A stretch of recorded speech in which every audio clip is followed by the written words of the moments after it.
a tiny mangrove island in the Indian Ocean. The setting for the culmination of a long-term search. This is exactly where Swiss puzzle master Daniel Krieg was led by the clues of a centuries-old cipher. Is there a pirate's treasure buried here? This really is extremely exciting, though. It smells like wood from a shipwreck. Oak wood. A unique search for clues. The bigger the treasure, the better the lunch. Team treasure hunt? Yes!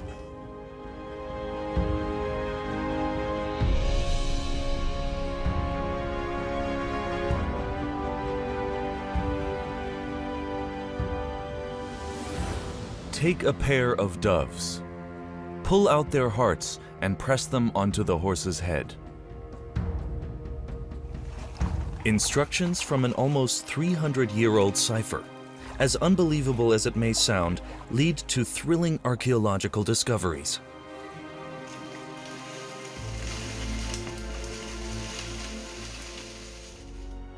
The text derives from a cryptogram that is said to have been written by the French pirate Buse.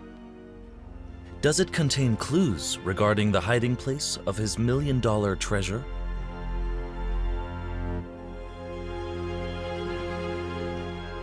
The dream of finding a treasure is as old as mankind itself.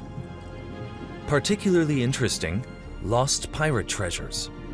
At the top of the list is the one of pirate Olivier Levasseur, nicknamed Buse, the Buzzard.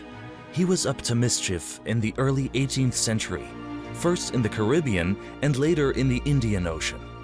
This is also where he is said to have hidden his treasure. Legend has it that the cryptogram reveals where. But how are we to interpret a sentence like, "The egg must be half-hatched"? 9,000 kilometers away from the Indian Ocean, historian and puzzle author Daniel Krieg believes he has found the answers. Writing tricky clues to solve a mystery is part of his everyday life. Years ago, I developed a puzzle game and wanted to present it to my company. And then, while looking for something a little more exciting, I came across this cryptogram. This very cryptogram by Buse. And then I thought, it can't be that this isn't solvable, since it didn't seem so complex to me with this code. So I sat down and tried to decipher it. Daniel has meticulously searched archives for contemporary documents, developed and discarded various solutions. After years of intensive research, he now believes he has deciphered the cryptogram. He is ready to test his theory on site.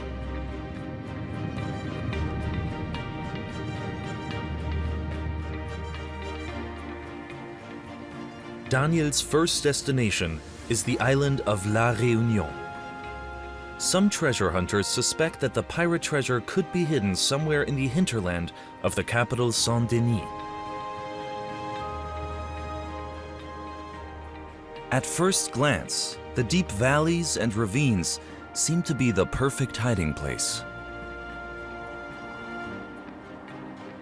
Over 300 years ago, pirates from all over the world spread fear and terror throughout this region.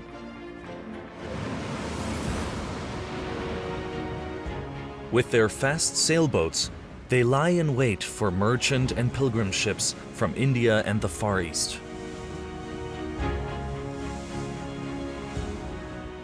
Buse, probably the son of a French freebooter, is the most famous among them.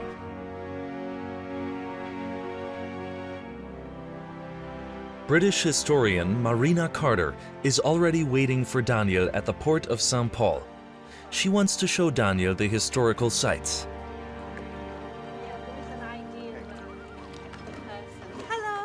Their first destination, the Bay of Saint-Denis, where Buse made the catch of his life on April 26, 1721. At the time, a ship was lying in a roadstead here to be repaired from storm damage. The main mast was broken and the ship was unable to maneuver. Most of the crew were ashore. On board, however, were the possessions of the Bishop of Goa and the Viceroy of Portuguese India, who were on their way back home. Two pirate ships, one of them commanded by Buse, surrounds the Portuguese ship, which is called the Nossa Senhora de Cabo, and very easily capture the ship because the ship cannot offer much resistance. Almost everybody is on shore. In that simple event, they create one of the most notorious captures of a wealthy ship in history. It's because on board are Indian, Chinese silks, porcelain, and precious gems from India.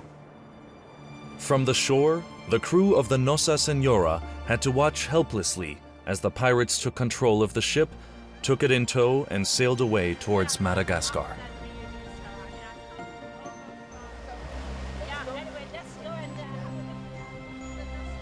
There are contradictory records of the value of their loot.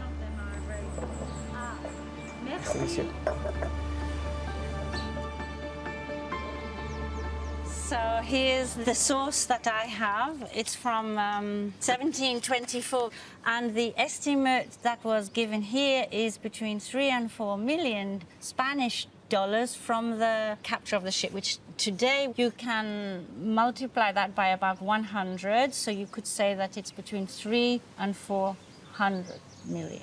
So that sounds like a very good haul.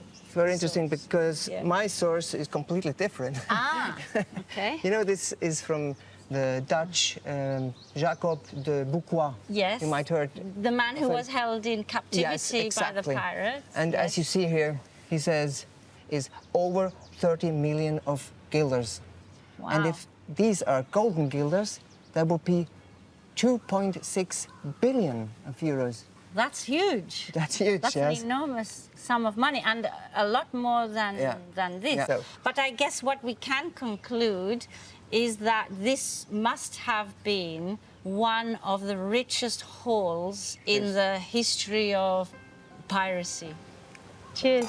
Pleasure. Many historians doubt that pirates buried their loot. Transportation to the interior of the island alone would have taken too much time. In Saint-Denis, in the main archives of La Réunion, there is evidence of what happened to at least parts of the treasure.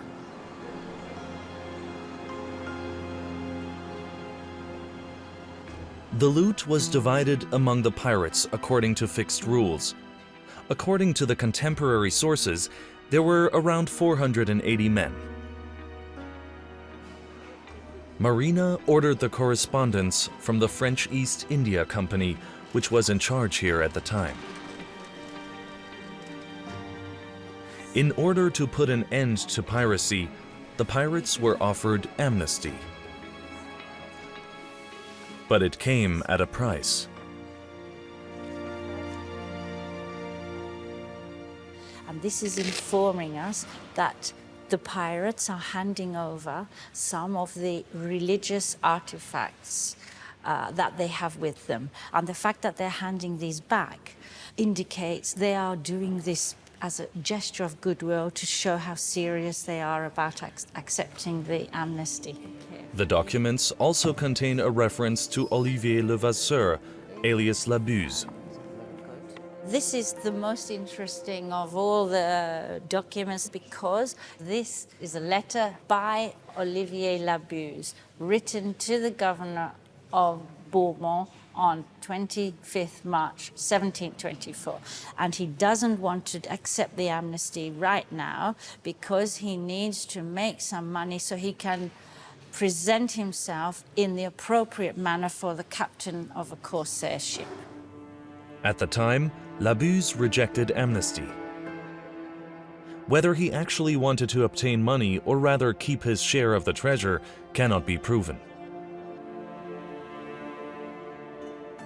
6 years later, he was captured off Madagascar, transferred to La Réunion, and put on trial. His fatal miscalculation appears in here. So this is the criminal trial of the pirate Buse, and it tells us what happened to him on 7th of July, 1730. It says that Buse has been convicted of the crime of piracy. He is condemned to walk to the seafront in St. Paul, and here he will be hung, strangled, and after he is dead, the body will be displayed for 24 hours. There is no record about any riches in the pirate's possession in the official documents. The trial of Buse leads Daniel and Marina to the cemetery of St. Paul, the oldest parish and former capital of the island. One of the gravestones bears his name. However, his remains are not there.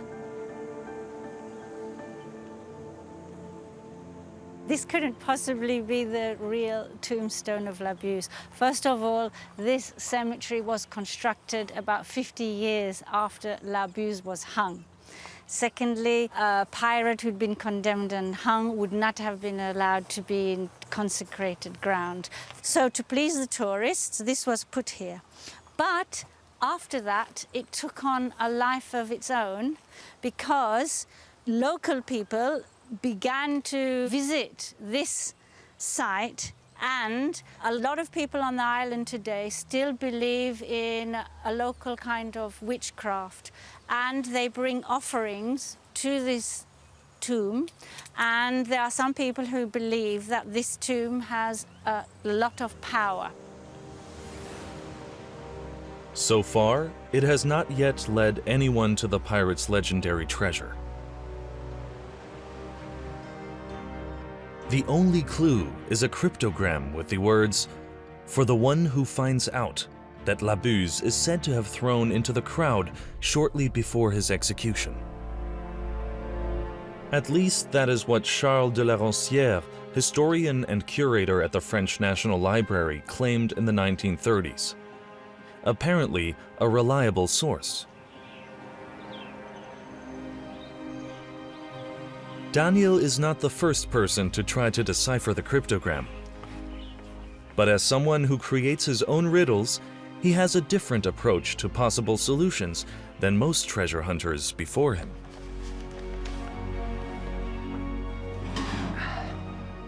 This is the book by French librarian Charles de la Roncière, published in 1934. Roncière says that a woman named Rose Savy came to him from the Indian Ocean and had brought him this cryptogram. How Madame Savy gained access to this cryptogram remains a mystery. There is proof that she was married to the descendant of another pirate.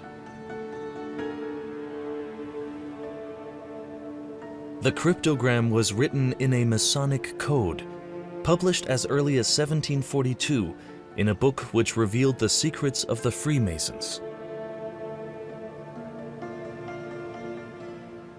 The code is easy to comprehend. We have two basic grids, where the letters of the alphabet are always being inserted in pairs. Afterwards, when translating into the code, the first letter is the one that gets a dot. The second letter has no dot. And we take the frame around this letter and write it down.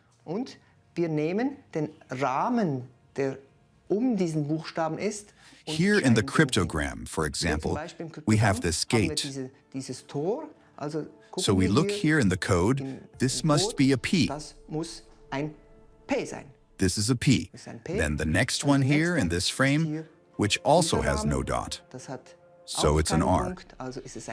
That's how you can translate this system. That's how you can write it. Actually quite simple, if there hadn't been a mistake in the cryptogram.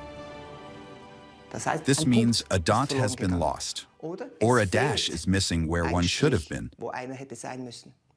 This logic error results in a table that shows us which character could possibly be another character. Daniel also had to do a lot of research into the phrases themselves before he discovered that they were texts from Africa and the Indian Ocean region that were common at the time. Take a pair of doves. Pull out their hearts and press them onto the horse's head. A bloody ritual to treat melancholy. Smoke the opening of a Turkish dog. It was a common belief at the time to bring drowned people back to life by blowing hot smoke into their anus. The egg must be half-hatched, an exception to an egg taboo for pregnant women and children in Africa. And Daniel makes another important discovery.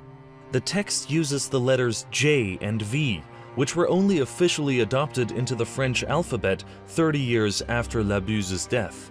Although the pirate cannot be the author of the cryptogram, Daniel does not want to rule out a connection to his treasure. It is often the case that legends are not entirely made up out of thin air.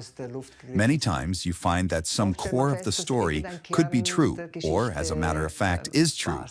I don't rule out the possibility that there is a connection between the attack on this Nossa Senhora and the cryptogram. Above all, it is Madame Savy who was told that there was a connection, and La Roncière then documented it. Dass es einen Zusammenhang gibt. Und La Roncière hat das dann aufgenommen. Daniel also develops a theory about the obscure phrases. So I realized relatively quickly that the actual text with these strange set pieces does nothing to solve the actual riddle. I realized that there must be a second riddle behind the riddle. There are other elements in the text, which clearly are geographical clues.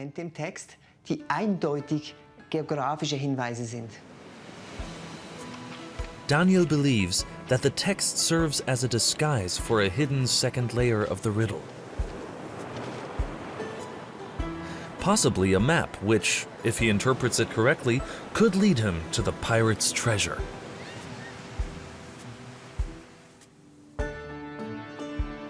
How the solution to a riddle actually leads to the discovery of a treasure can be seen in the USA a few years ago. Here, too, everything begins with a mysterious message. As I have gone alone in there, and with my treasures bold, I can keep my secret where, and hint of riches do I know. Millionaire Forrest Fenn is an avid collector of historical works of art and other valuables. In 2010, he hid a chest containing items from his collection in the Rocky Mountains and described the location in a poem. A person can find a treasure chest by reading the poem. It was like being Indiana Jones, you know? It doesn't get much better than that. Thousands set off and share their experiences on social media. Some spend years doing it. One treasure hunter searched for 780 days. My biggest motivation was trying to solve something that seemed to be unsolvable. Thousands of people had gone out and searched, and thousands of people had returned home with nothing but the experience. But I like to solve puzzles. It was worth my time. Finally, after 10 years, will the treasure be found? I was devastated that chase was over. Apparently, medical student Jack Stuff was able to decipher the clues. He has not yet revealed the location of the treasure, which was later auctioned off for $1.3 million. Daniel also believes he has solved the secret of the cryptogram. His theory leads him to the island of Mauritius, 225 kilometers away from La Réunion. The island has a very eventful history. Until its discovery by the Portuguese around 1507, Mauritius was uninhabited. Even the Portuguese only used it as a base. In the early 18th century, pirates settled here for a short time, jeopardizing the safety of the surrounding waters. However, they were quickly driven out by the French. At that time, many slaves were taken to the island. Some managed to escape. They were recorded in history as the Maroons.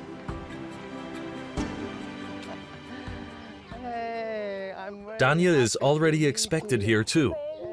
So far, he has only gotten to know the archaeologist Dr. Jayshree Mungur Mehdi via the internet. Daniel contacted her because he needs official permission for the investigation of certain areas.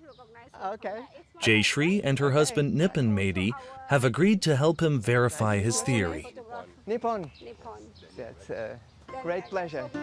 Big team. First of all, Daniel will travel alone to the place that helped him make the breakthrough in reading the cryptogram. His destination is the southernmost point of the island. Sugarcane plantations spread out where there once was dense jungle. The Swiss native is certain that this is exactly where the proof that the cipher is referring to Mauritius can be found. Daniel has discovered characters scattered throughout the text that clearly do not belong to the Masonic code. Reading one of these characters gives him the idea that they could be markings indicating geographical features.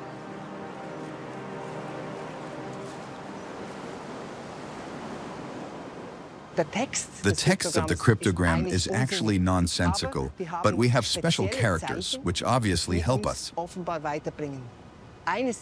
One of these characters is a double character from the code, an S and a U, followed by the character used for D. It results in Sud, south in French. This basically calls for the random placement of the south point. And of course, maps are the obvious choice. I then looked for maps from the beginning of the 18th century. And then I came across this picture with 3 islands. This is La Réunion. It was called Île Bourbon, Mauritius, and Vaudreuil. Nowadays, it belongs to Mauritius, and I immediately realized that only one of them really fits in today's image of the island. That's why I was instantly convinced that Mauritius was the solution. So I tried to place the cryptogram on this island, specifically the southern point.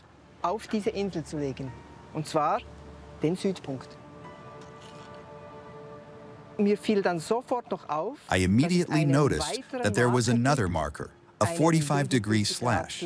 And if you put the two in relation to each other, you get an exact 45-degree rotation. This means that the south point then points from south to north with the line. And this slash points from west to east.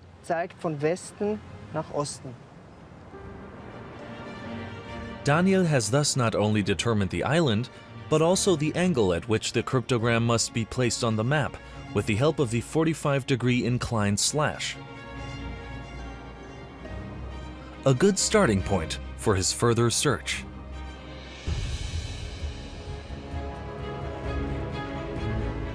To find out more about archaeological discoveries on and around Mauritius, Daniel travels to the north of the island. He has an appointment with an underwater archaeologist who knows the coast like the back of his hand. Jan van Armen has lived here for 40 years. The oceanographer is not only committed to protecting the sea, he also sits on the board of directors of the island's museums and is a keen wreck diver. The reefs surrounding the island have become the downfall of many ships. Here is the location of a ship that we discovered in 1988. It sank in 1804 by running aground on the coast, on the reef. And now, last year in 2023, we did an excavation and found out that the ship was a slave ship, a French ship called La Victoire. A stroke of luck, because often there isn't enough of the ships left to identify them. The decisive clue came from a copper plate with the date 1801, which they found during their dives. Otherwise, all that remains of the former slave ship is the hull with ballast stones.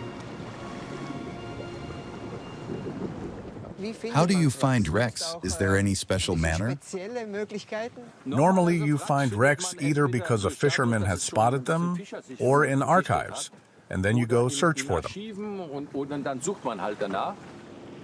As in the case of the Victoire, there is lots to find in the archives about many of the estimated 3 million wrecks worldwide. Not only the time and place of its submergence, but also information about their cargo. The experiences of the Odyssey Marine Exploration Group shows just how successful treasure hunters can be after meticulous research.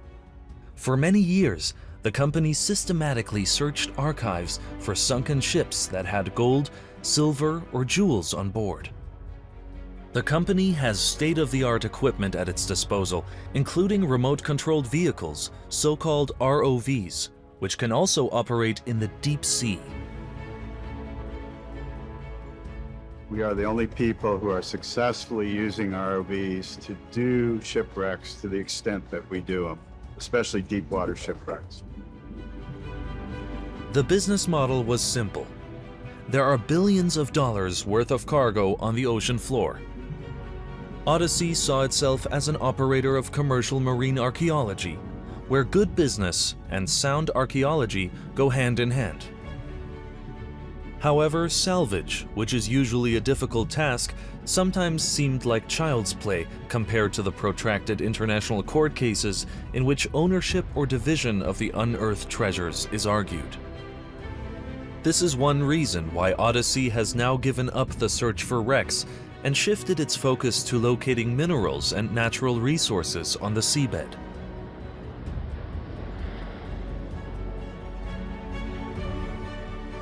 Daniel doesn't even want to think about the problems that might arise once the treasure has been found.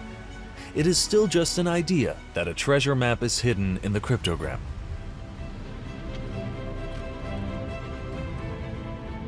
We must be aware that our image of a treasure map is actually an unnatural one, a product of fantasy, created by Robert Louis Stevenson's Treasure Island. Robert Louis Stevenson von der Schatzinsel.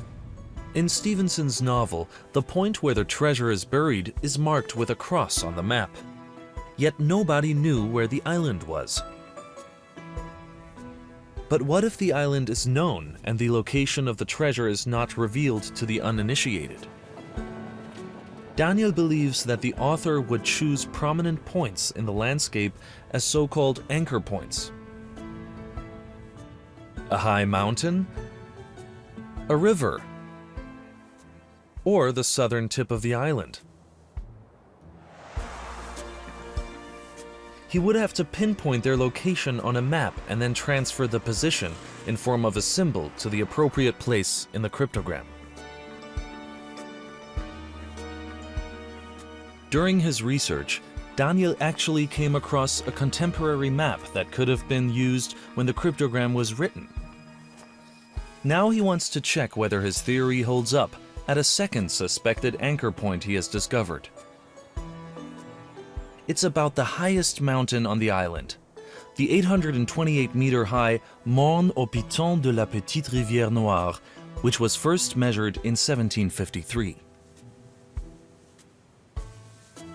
This is the correct size of the first really usable map of the Indian Ocean from 1753 by an Abbé de la Caille. Then I tried to match these points with different sizes of the cryptogram. I placed the southern point and rotated the cryptogram by 45 degrees and saw that the highest point of the island fits exactly under this spot. And this is exactly where we are now. We can see the highest point of the island, the Piton de la Petite Rivière Noire. Now it is very noticeable that this mountain is not at all prominent. I'm sure the author knew La Caille, its map, and its measurements. Otherwise, he would have never chosen this relatively inconspicuous mountain. So now we already have 2 points that really correspond exactly with these signs on the cryptogram. For me, this is already a very solid indication that it is precisely this system that is needed to find the solution. If you look for other special features of the cryptogram, you will notice that one line is slightly indented. This is where the country's capital and largest port, Port-Louis, is located. According to Daniel's considerations, a logical anchor point. Immovable, visible to everyone, and therefore harmless. In the center, the most important market in the region. A good place to learn more about the special features of the island's settlement history and its inhabitants from archaeologist Dr. Jayshree Mungur Mehdi.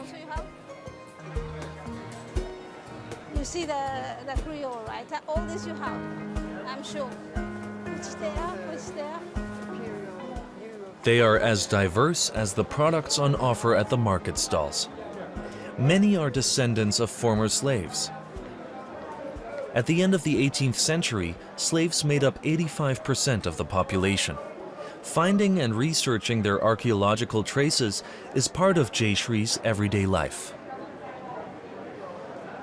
So you have the Dutch coming in, you're bringing slaves around, and then the island is occupied by the French, also them bringing African slaves, Asian slaves, Indian slaves. You do have small problems because we are so diverse, so many ethnic groups, but they have not become serious as we see in other countries, you know. So still we are able to live peacefully. You have this uniqueness of mixing of culture, a real melting pot. In their email correspondence, Daniel has already convinced the archaeologist that there might be something to his analysis of the cryptogram. She will help him visit all the places on the island that he believes are connected to the pirates' treasure.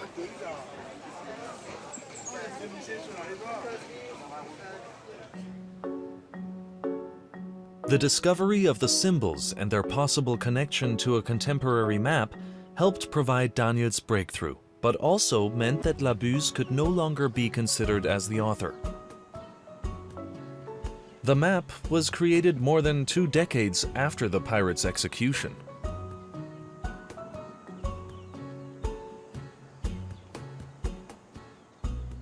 It wasn't possible to find a logical explanation for all the characters as quickly as for the letter D, which refers to a hill with the promising name Piton de la Découverte, Hill of Discovery.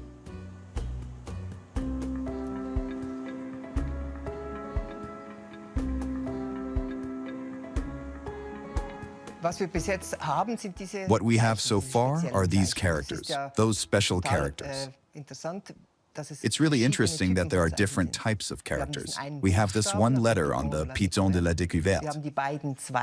We have both twos, which are numbers. We have a graphic element, the slash. We have this smudge, a kind of dirt. And we have combinations from the code, like this south side. So the person who created this has really given it a lot of thought. What was I meant to do with it? I then found a cave in this D, in this découverte, a description of a cave. So I immediately thought there must be a connection. Cave, treasure.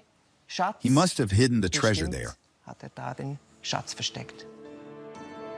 With the help of an old estate map, Daniel manages to determine the owner of the land at the time.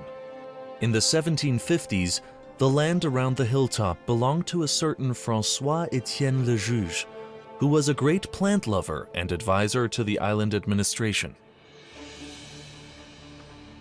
Traces of the Frenchman can still be found today in the botanical gardens, the oldest in the Indian Ocean.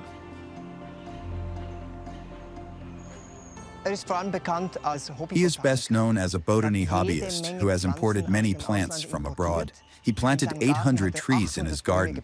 Many of the plants here in the oldest botanical garden in the Indian Ocean are his own. For Daniel, however, it's not interesting because of the botany, but because of its suspected connection to the cryptogram. He has a special geographical connection to the cryptogram. For me, this connection makes him a possible candidate as the author of the cryptogram.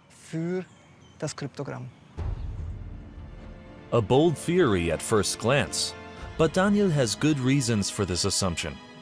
And not just because the Frenchman's property on the Piton de la Découverte seems to be listed in the cryptogram.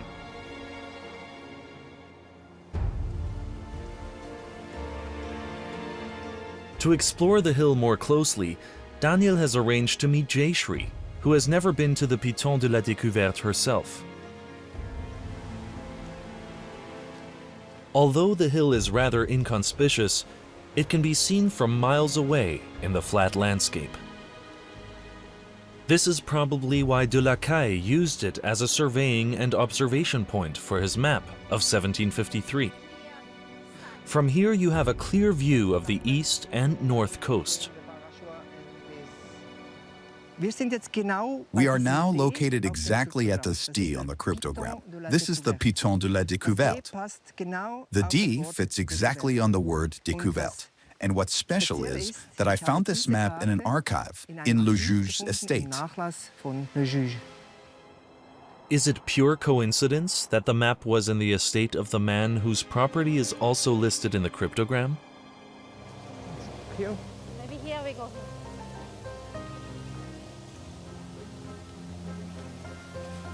Be careful, it's very slippery. Yeah, be careful. While searching for the cave mentioned in one of the old texts, Daniel and Jayshree make an astonishing discovery.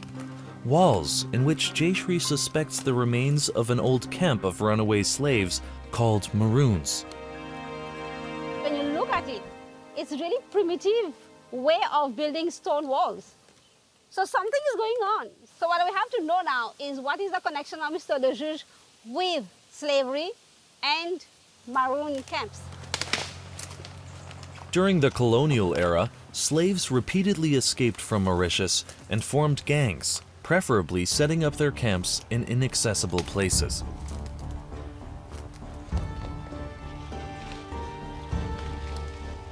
And the walls are not the only thing the two discover here.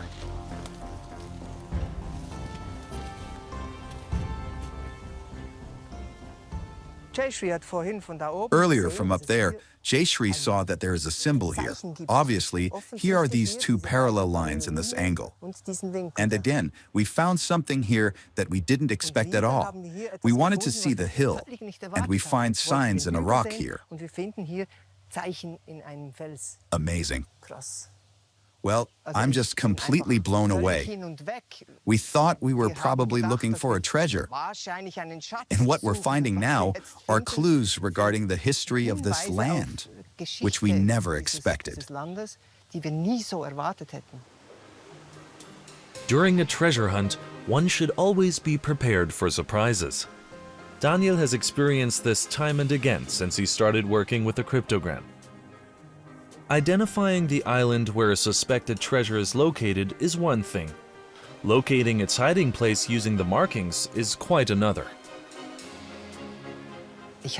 There was a correlation with the map. What was I supposed to do with it? Then I tried to establish some connections. And the thing that immediately stuck out was the south side. And lo and behold, it went right through the two above. And because I had already suspected the right angle, I drew this right angle on the coordinate axis.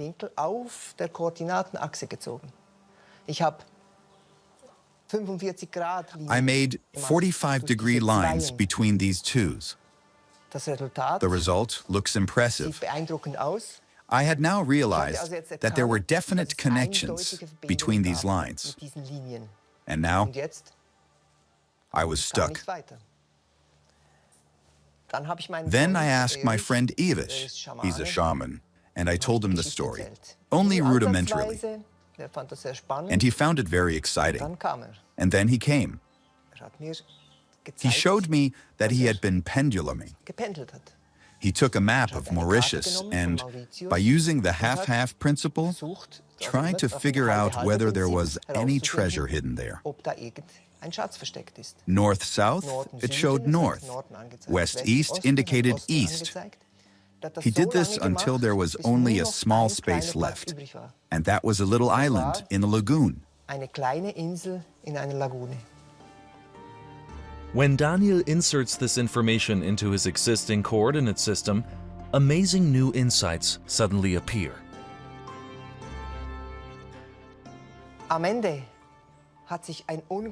In the end, an incredible system of lines emerged from the combination of this cryptogram and the map. It still amazes me.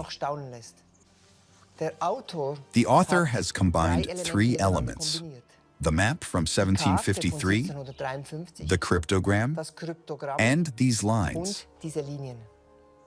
And it took me some time to discover that there is this circle. It connects very important elements of the system: the harbor, the highest point of the island, and this cross point in the east. If you now connect the harbor horizontally to the right, you're precisely on the island.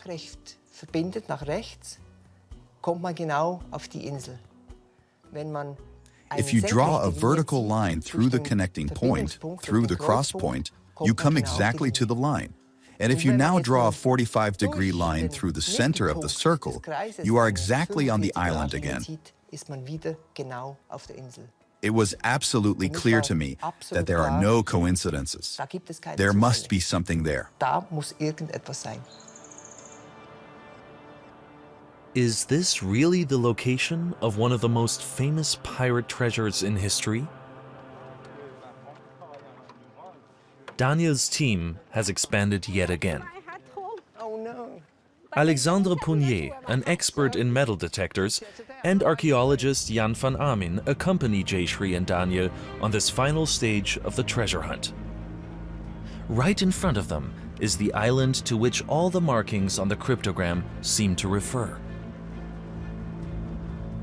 Dense mangrove scrub largely shields the shore from the outside world.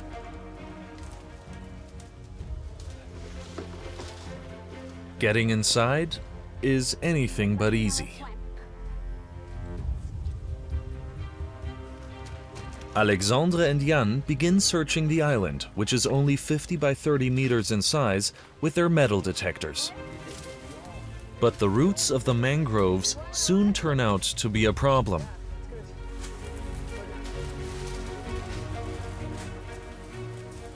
I think it's quite hard to be able to get a sound because you have lots of roots and things may be trapped into the roots, or rocks may be trapped into the roots and the treasure may be under rocks. And so this is why the site is quite hard to be able to use the metal detector. Because for a metal detector, you have to go a constant movement. And with the roots, it's quite hard to move constantly. But suddenly, one of the probes strikes.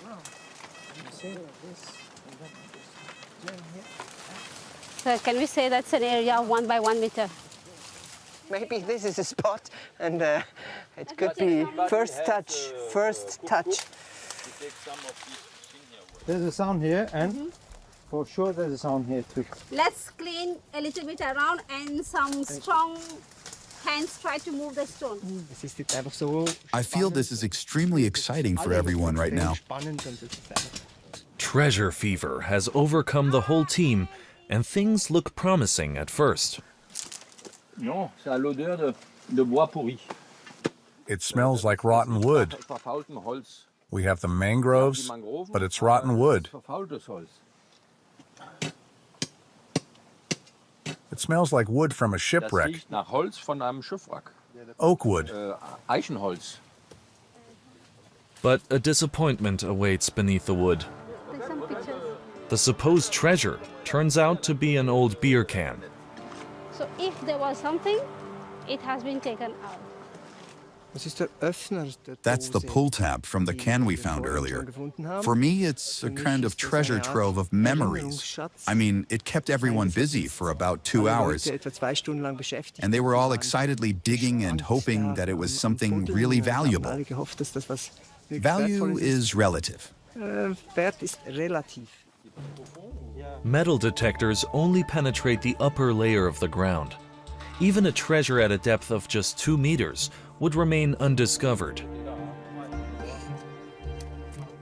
Daniel extends the search to the nearby shoreline.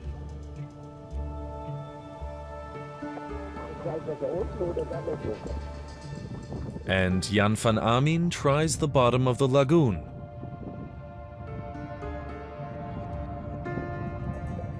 Without success.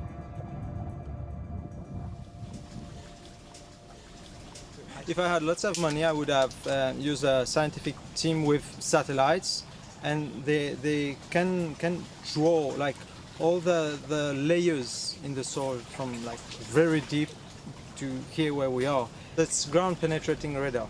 Yeah.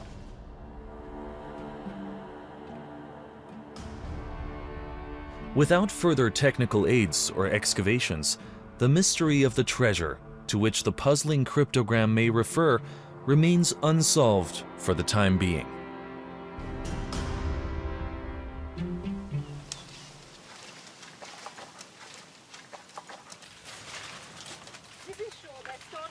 But the venture was not entirely in vain, since a marking stone is found on the small island. You have that stone which is cut exactly. It's like a triangular shape pointing to something. For me, it serves like an arrow indicating to go somewhere. The tip is pointing to the opposite shoreline. Archaeologically, still a completely unexplored area. Reinforced by her husband Nippon, Jayshree and Daniel make their way through the undergrowth. Then, they come across some sort of swathe. It's not one spot now. It's a whole landscape that we have to look at. So we are here. Okay, here's... You see 2 lines which has a kind of a shape that we cannot understand yet. And having 2 parallel lines like that, so straight, it's not natural, it's not normal. Something has been going on there that we cannot tell.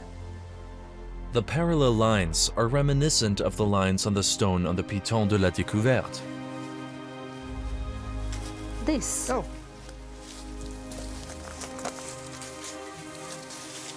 So it's with... And Jayshree makes another discovery. That's crazy.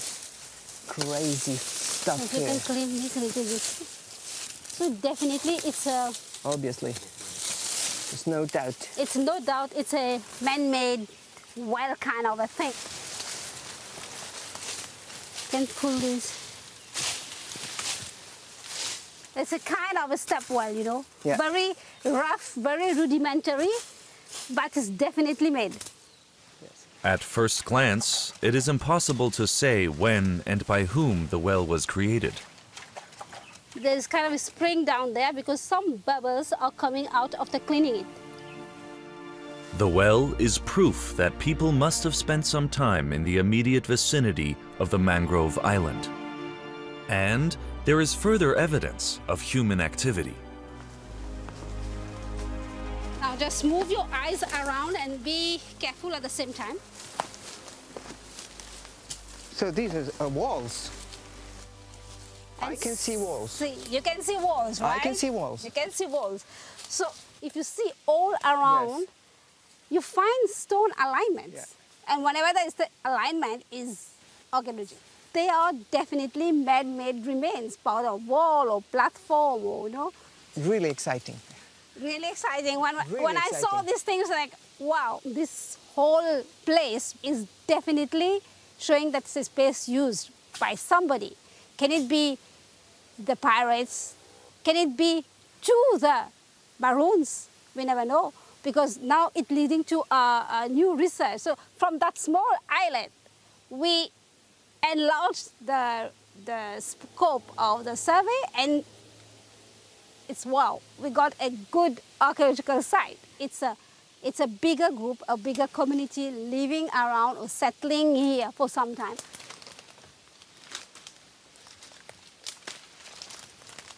Definitely, Daniel, your research we started with the islet is beginning a bigger research project, a bigger archaeological site. And for me personally, I never looked at this area until we started focusing on the islet. With the help of the cryptogram, Daniel's treasure hunt led to the discovery of several previously unknown archaeological sites. Whether the camps served as hideouts for pirates or fugitive slaves, and whether the stone markings were clues to the hiding place of a treasure or signposts for other escapees, will be the subject of further investigations. We discovered 2 sites like that, so that was a wow for me. So though no insight of treasure or whatever, the discovery of those sites for future research is a treasure for our history and for archaeology. Wir haben keinen Schatz gefunden. We didn't find any treasure, but on the other hand, we saw things that were absolutely beyond what we could have expected. And on the way here, I deciphered the cryptogram and discovered these lines, and I'm quite sure that they both hold water. And for me, these 2 elements clearly show that we're in the right place, and that Mauritius is the solution to the riddle, even if we are not quite there yet. But we are in the right place. And at some point, the search for the treasure may even be continued.